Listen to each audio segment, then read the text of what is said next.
berarti kalau kita mempersiapkan diri dalam perayaan Natal sekaligus menanti kedatangan Tuhan Yesus, tergantung sejauh mana kita memahami pengaruh Tuhan di dalam hidup kita. Tergantung sejauh mana kita menyadari bahwa Tuhan berperan dalam hidup kita. Itu tidak usah dibicarakan banyak. Kalau orang tahu bahwa Tuhan itu berpengaruh dalam hidupnya, dengan sukacita, dengan sangat baik, dia mempersiapkan diri untuk itu.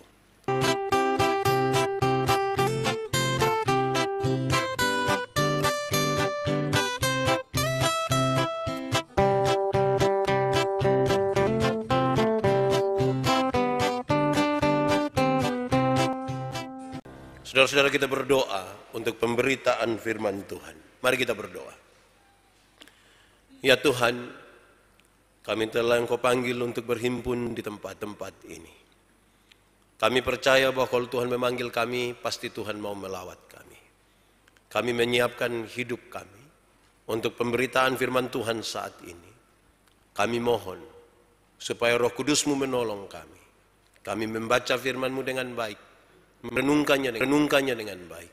Dan oleh kekuatan Roh Kudus kami dimampukan menjadi pelaku-pelaku firman-Mu. Jauhkanlah semua penggoda pencobaan. Biar dalam damai sejahtera-Mu firman Tuhan. Kami rindu pada firman-Mu.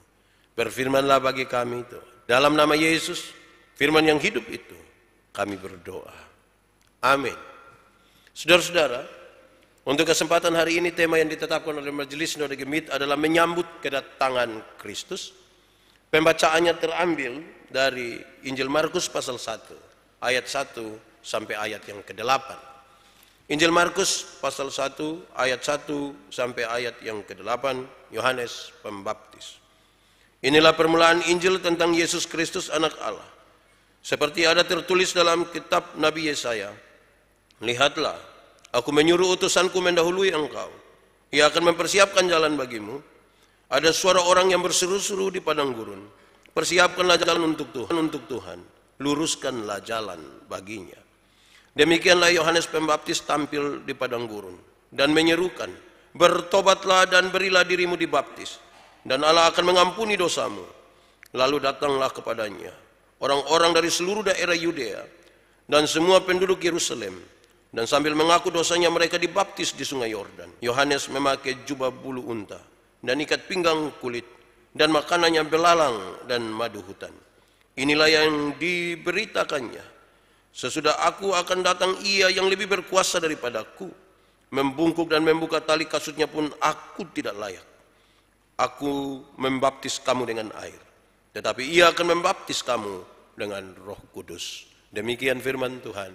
Berbahagia setiap orang yang mendengar firman, memelihara dan melakukan dalam hidup setiap hari. Bapak Ibu Saudara-saudara, Shalom. Sekali lagi Shalom. Baik, saudara-saudara, pengaruh seseorang dalam hidup kita itu mempengaruhi cara kita berjumpa dengannya. Sekali lagi, pengaruh seseorang dalam hidup kita mempengaruhi cara kita menyambutnya. Kalau yang berjumpa dengan kita, yang mau datang kepada kita orang yang kita cintai, itu beda dengan kalau yang datang kepada kita adalah orang yang kita benci. Kalau orang yang datang kepada kita adalah orang-orang yang pernah berjasa bagi kita, itu beda waktu yang datang kepada kita orang yang tidak pernah berjasa bagi kita. Kalau yang datang kepada kita itu adalah orang-orang yang kita kenal, beda dengan kalau yang datang kepada kita adalah orang-orang yang tidak kita kenal. Jadi pengaruh seseorang dalam hidup kita mengaruhi cara kita, sikap kita menyambutnya. Itu berarti kalau kita mempersiapkan diri dalam perayaan Natal sekaligus menanti kedatangan Tuhan Yesus, tergantung sejauh mana kita memahami pengaruh Tuhan di dalam hidup kita. Tergantung sejauh mana kita menyadari bahwa Tuhan berperan dalam hidup kita. Itu tidak usah dibicarakan banyak. Kalau orang tahu bahwa Tuhan itu berpengaruh dalam hidupnya, dengan sukacita, dengan sangat baik, dia mempersiapkan diri untuk itu. Saudara-saudara, dalam pembacaan ini disebutkan Sebenarnya bahwa ada berita yang paling utama yang disampaikan adalah berita tentang keselamatan melalui Yesus Kristus. Keselamatan ini kita dengar berulang-ulang. Keselamatan itu mungkin tiap hari menjadi bagian yang tidak luput dari telinga kita. Tapi apakah bahasa dan berita tentang keselamatan itu berpengaruh dalam hidup kita? Saya kira tidak semua orang bisa menjawab iya. Saya kira tidak semua orang bisa menjawab. Ada buktinya? Ada. Karena beberapa orang bermain-main dengan soal itu. Beberapa orang merasa biasa-biasa dengan soal keselamatan. Bahkan beberapa orang cenderung untuk bukan berita keselamatan itu yang disebarkan. Mestinya kalau kita belajar bahwa berita utama yang disampaikan pada pembacaan ini adalah kabar baik tentang keselamatan, harusnya kabar itu yang diberitakan terus-menerus setiap waktu. Saudara bayangkan, kalau ada orang yang berpengaruh datang, dia akan ada beberapa waktu dengan kita. Saudara mempersiapkan rumah, saudara mempersiapkan kamar, saudara mempersiapkan halaman dan lain sebagainya. Terus ada orang bertanya, kenapa kok repot-repot, sibuk-sibuk ini? Kenapa kok? Ini yang datang ini orang yang ini. Kan kita tahu dia pengaruh. Tindakan kita mempengaruhi orang lain untuk bilang, kau ada buat apa? Yang datang nih ini orang. Pasti kabar baik yang kita sampaikan. Coba kalau yang datang tuh mama mantu. Dan itu mama mantu itu kita tidak suka dia. Terus ada yang tanya,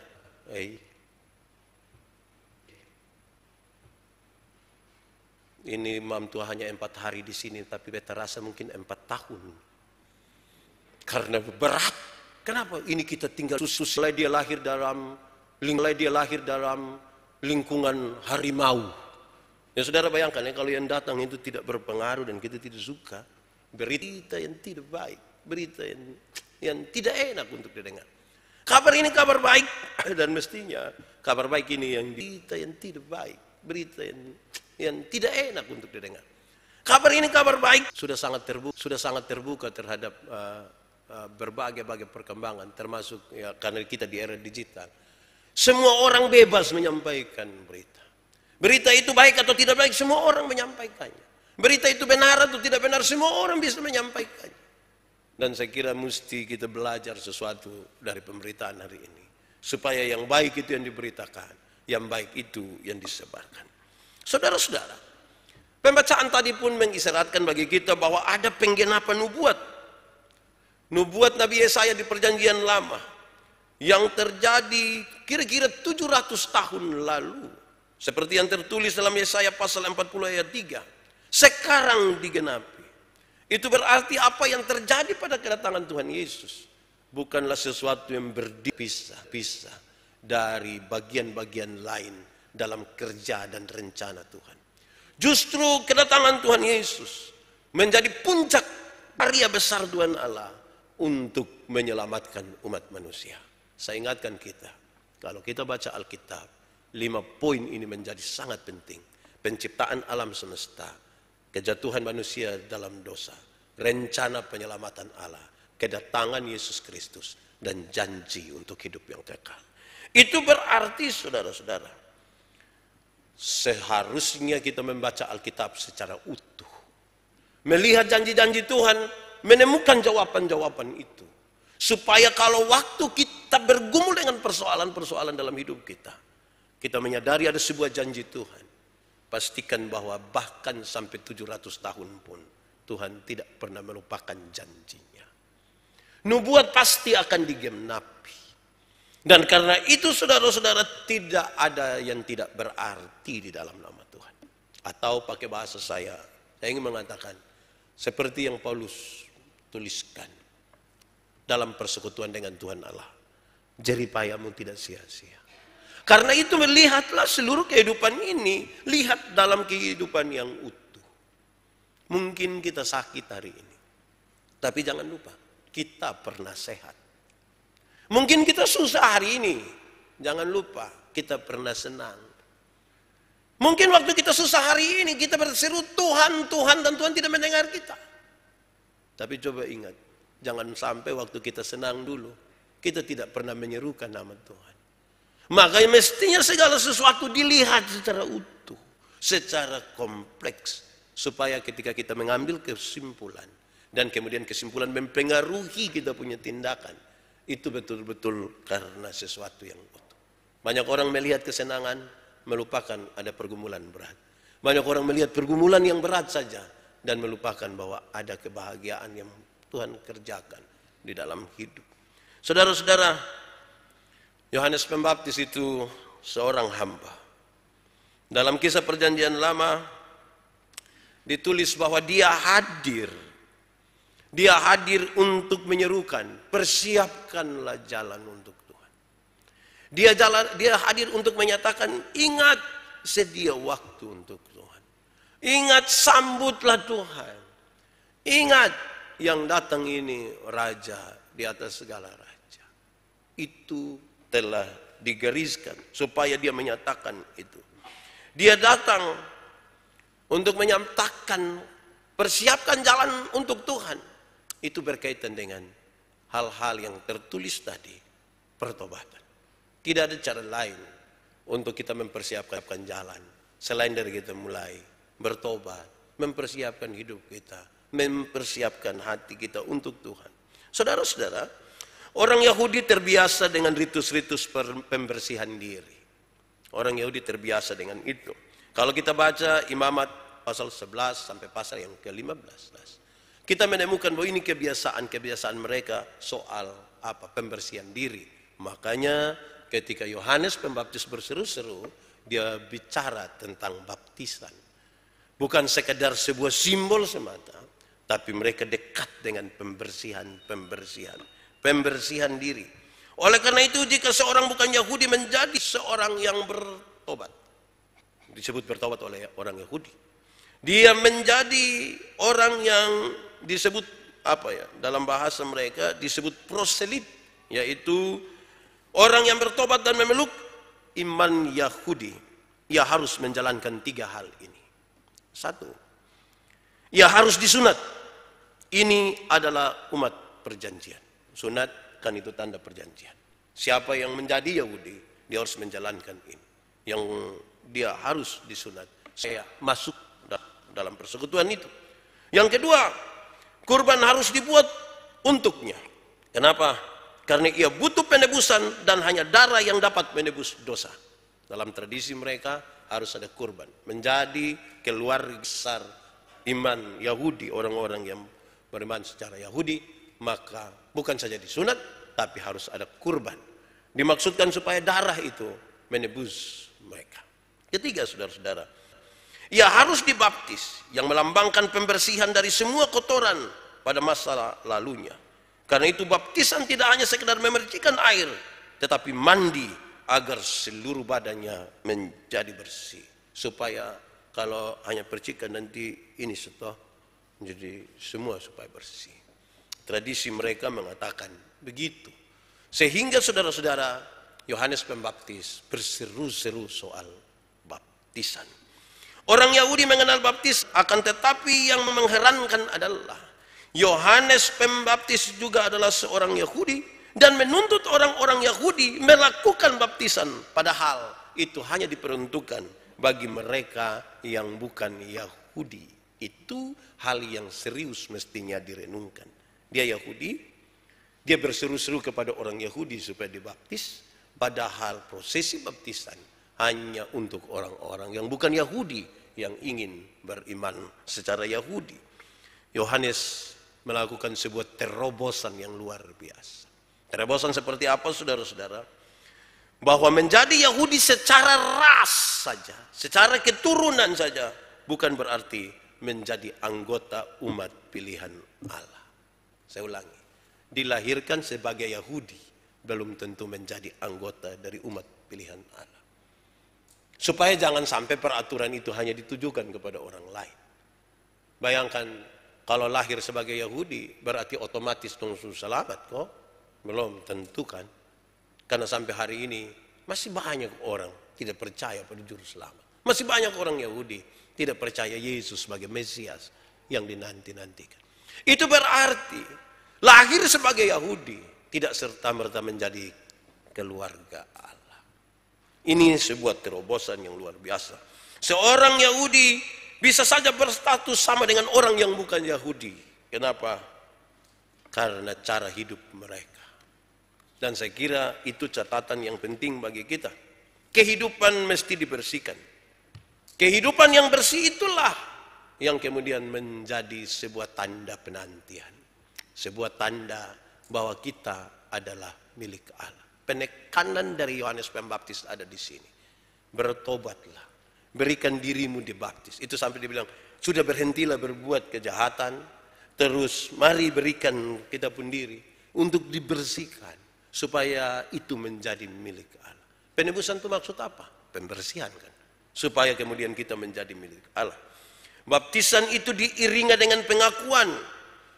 Pengakuan kepada Allah. Pengakuan itu harus dilakukan pada 3 pihak yang berbeda. Jadi kalau orang dibaptis dan kalau dia mengaku, harus melakukan pengakuan kepada satu, kepada dirinya sendiri.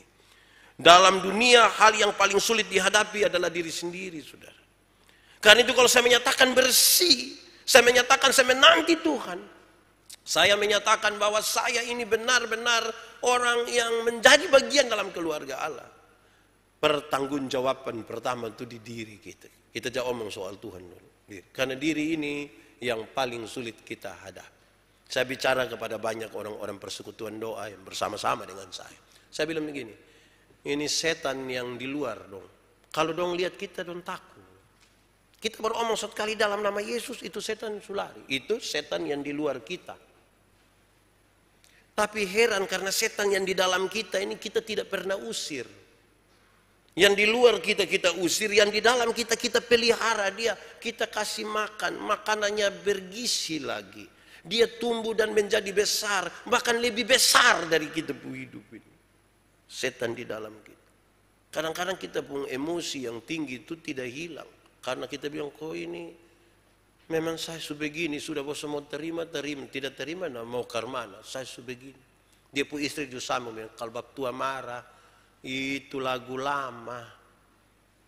Bab tua marah itu lagu lama. Sampai kadang-kadang Pak Pendeta, kita bangun pagi, kok bab tua belum marah, itu kita pikir, kuin hari kita belum dapat marah ya. Kenapa ya? Coba cek, bab tua masih ada kok. Karena jadi terlalu terbiasa. Karena itu, ini sangat berkaitan. Pengakuan kita kepada Allah itu pertama-tama kita bertanggungjawabkan dulu bagi kita. Karena yang di luar bisa mendengar, tapi kita ini yang kemudian mempertanggungjawabkan. Kedua, harus melakukan pengakuan kepada orang-orang yang telah berbuat salah. Tidak banyak gunanya kalau kita menyesali dosa kita kepada Allah, kalau kita tidak minta maaf kepada orang-orang yang telah buat kita sakit hati. Sendiri berdamai. Terus kalau ada orang bikin sakit hati kita, perlu kita pertanggungjawabkan apa yang menjadi. Ini bagian dari pembersihan ini. Piko minta maaf. Untuk apa kita dalam bahasa teks ini? Untuk apa kita sudah dibaptis habis, sudah menjadi milik Allah, tapi tidak mengampuni. Padahal Tuhan datang, kepentingannya mengampuni kita. Saya secara pribadi yakin bahwa saya pasti tidak suka satu orang atau 2 orang karena dia pernah bikin sakit hati saya. Harusnya saya kadang-kadang saya tidak minta maaf, saya harus bicara tentang penerimaan, pengampunan. Jangan sampai dia marah saya itu karena saya pun tingkah laku juga. Jangan sampai begitu. Saya ingat ini, kami pergi pelayanan di Samaat, rumah. Saya, Kak Ellen, Ibu Friska, Ibu Pendeta.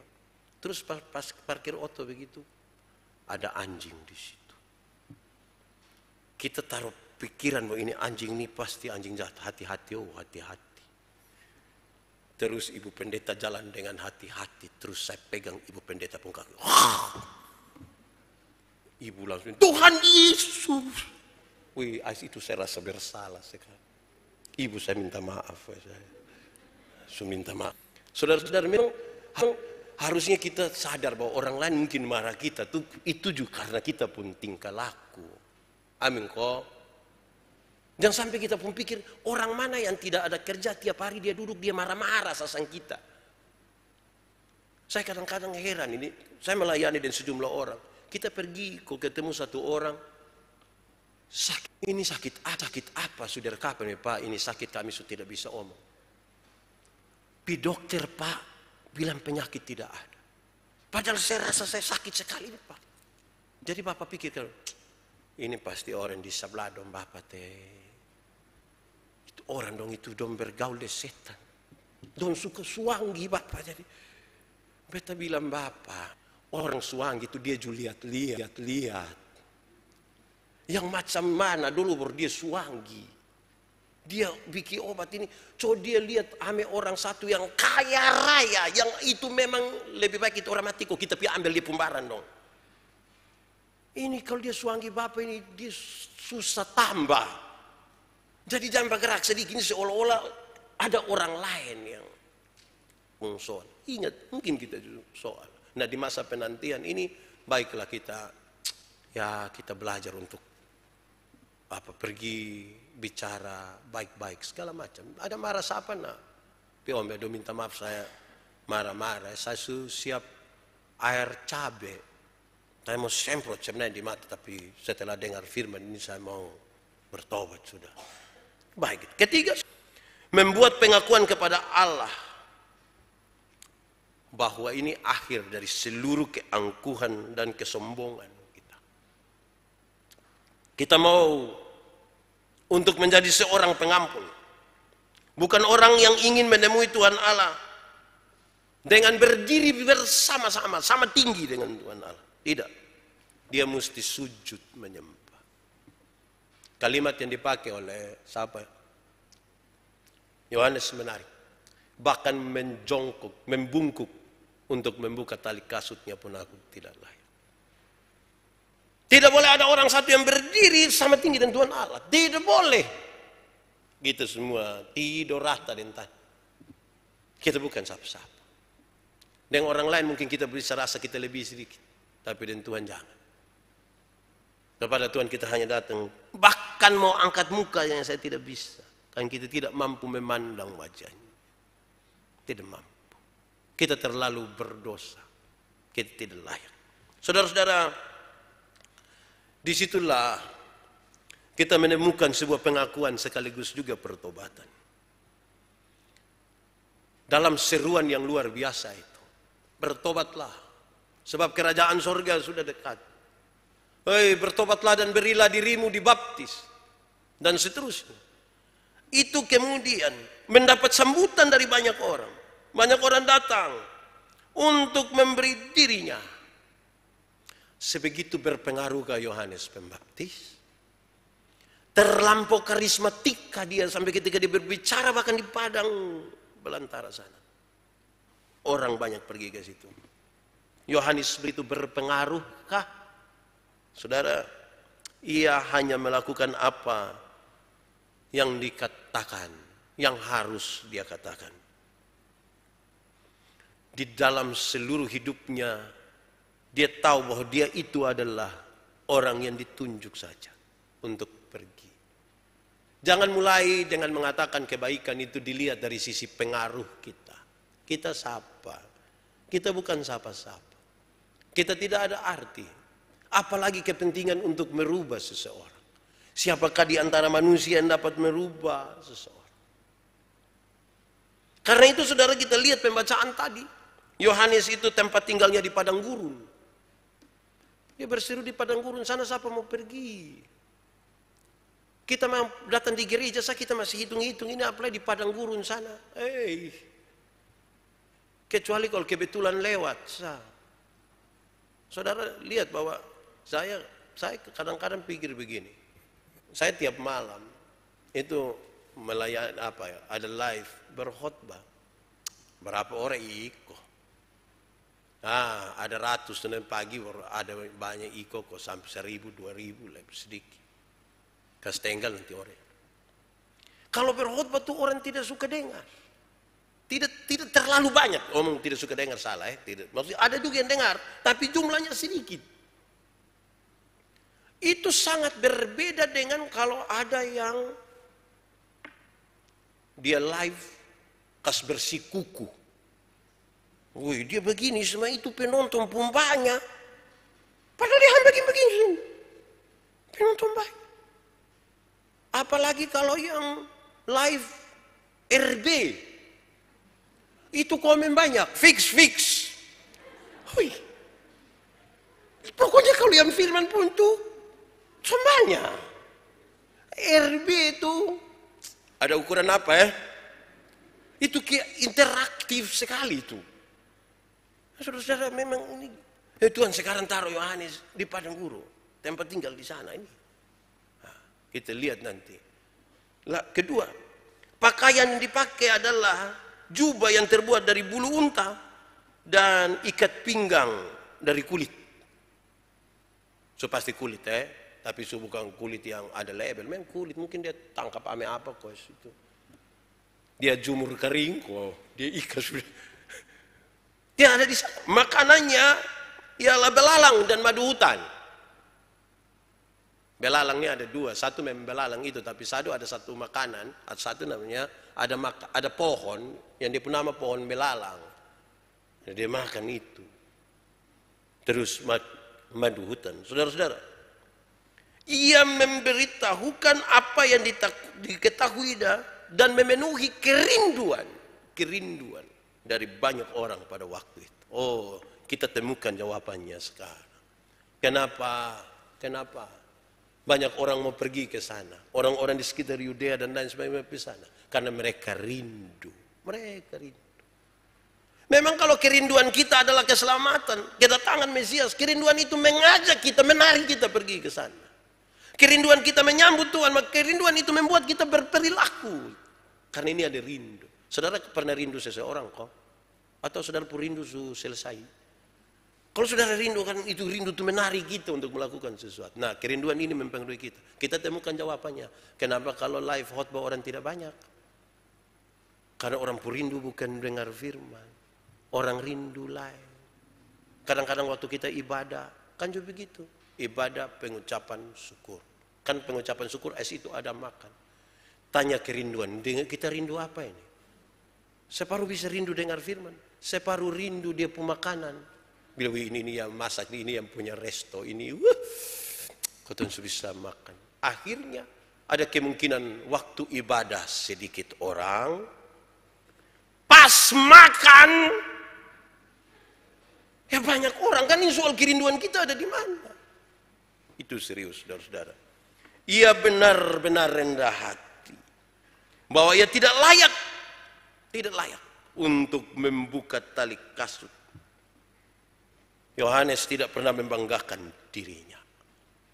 Dia tahu dia bukan siapa-siapa. Padahal harusnya dia sangat luar biasa. Dia bukan siapa-siapa. Nah, saudara-saudara, mari kita beri jawab terhadap tema kita. Secara cepat saya akan menyampaikan ini. Pesan firman berkaitan dengan tema kita yang saya kira sangat jelas. Tema ini adalah menyambut kedatangan Kristus. Pertama, saudara, kita mesti mengalami sebuah pertobatan hari ini. Tidak boleh menanti, hari ini. Kan kita tidak tahu besok. Hari ini kita mesti ambil sikap bertobat. Pertobatan dalam cara pandang kita. Pertobatan dari soal bagaimana kita melihat juru selamat itu penting dalam hidup kita. Kan banyak orang tidak merasa itu penting. Kalau itu terjadi dalam hidup kita, mestinya kita bertobat.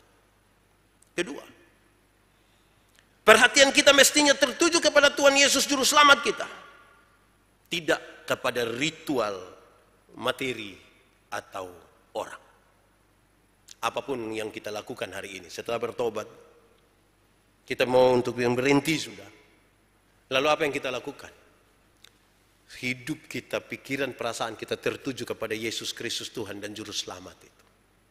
Tidak kepada ritual ibadah saja. Atau kepada materi-materi. Atau kepada orang-orang tertentu. Ini mata kita yang tertuju kepada Tuhan itu yang membawa kita datang di sini. Perhatian kita yang tertuju kepada Tuhan itu yang membuat kita kemudian mencari orang untuk mengatakan saya mohon maaf. Dan perhatian kita yang tertuju kepada Tuhan itu yang kemudian menegaskan kepada kita bahwa tidak ada satupun kekayaan dalam hidup kita yang mampu menyelamatkan kita selain dari kekayaan iman kita kepada Tuhan. Ketiga, saudara, Yohanes bersaksi tentang Kristus dan bukan tentang dirinya. Supaya hati-hati ketika kita menyatakan sesuatu, jangan sampai kita pun diri yang kita taruh lebih di atas daripada Tuhan. Akhirnya orang mengingat kita dan mengingat Tuhan. Saya pernah bilang pada saudara, kalau bersaksi, biarlah 95% itu yang bicara tentang Tuhan. Nanti tinggal 5% baru bicara soal kita. Jangan balik. Ada orang yang bersaksi itu 95% untuk dirinya. Dia bangun, dia bilang, itu hari yang tukang pencuri ini. Itu hari yang tukang judi. Itu hari. Dia suruh ngomong kali 2 jam kok. Itu pun orang susen-sen dulu. Baru dia bilang, tinggal 2 menit terakhir dia bilang, untung Tuhan. Makanya saya seperti hari ini. Apa yang diingat oleh orang? Yang diingat oleh orang adalah dirinya, bukan Tuhan.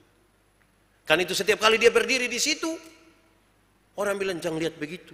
Itu tukang pencuri itu. Karena dia lebih banyak cerita tentang dia pencuri. Mestinya kalau mau bersaksi cukup katakan, masa lalu saya buruk. Dan karena buruk sampai malas cerita. Kalau saudara mau dengar cerita buruk ya. Yang saya ingat adalah Tuhan mengerjakan 1, 2, 3, 4. Dan puji Tuhan seperti hari ini saya sekarang. Pasti nama Tuhan yang dipermuliakan toh? Bukan kita. Ada yang masih bangga. Saya masih muda ini kalau saya lihat. Nah kenapa tidak muda terus? Kenapa pitua? Kalau memang muda tinggal itu berarti manusia akan menurun. Terakhir saudara, hiduplah dalam kerendahan hati. Karena Tuhan yang datang kepada kita, dia mau merendahkan dirinya. Dia mau merendahkan dirinya.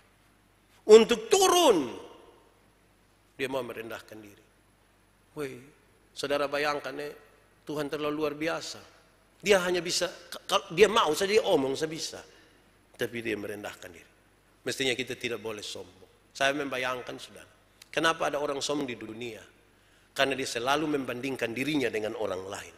Pada waktu kita membandingkan diri kita dengan orang lain, kita pasti menemukan jawaban mungkin kita lebih atau mungkin kita kurang. Tapi waktu kita melihat dan mencoba-coba banding diri dengan Tuhan, kita hanya bisa begini. Kan kita bukan siapa-siapa. Kita mungkin terlalu banyak lihat kiri kanan, sehingga kita menemukan orang pun kekurangan dan kita pun kelebihan. Tapi waktu kita melihat ke atas, kita tahu kita tidak layak. Tuhan memberkati kita. Kita tunduk kepala di hadapan Tuhan. Mari kita berdoa. Ya Tuhan Allah kami mengucap syukur kepadamu. Untuk firman-Mu yang menolong kami di masa-masa penantian ini. Sungguh-sungguh kami tahu dan menyadari akan kesesatan kami. Supaya kami mempersiapkan diri kami untuk sesuatu yang benar dan berkenan kepada Tuhan. Supaya ketika kami merayakan peristiwa Natal dan menanti kedatangan-Mu, kami tahu apa yang mesti kami lakukan. Biarlah pengaruh daripada juru selamat Tuhan Yesus Kristus itu yang dominan dalam hidup kami. Biarlah firman-Mu menjadi pelita bagi kaki kami, terang bagi jalan kami. Amin.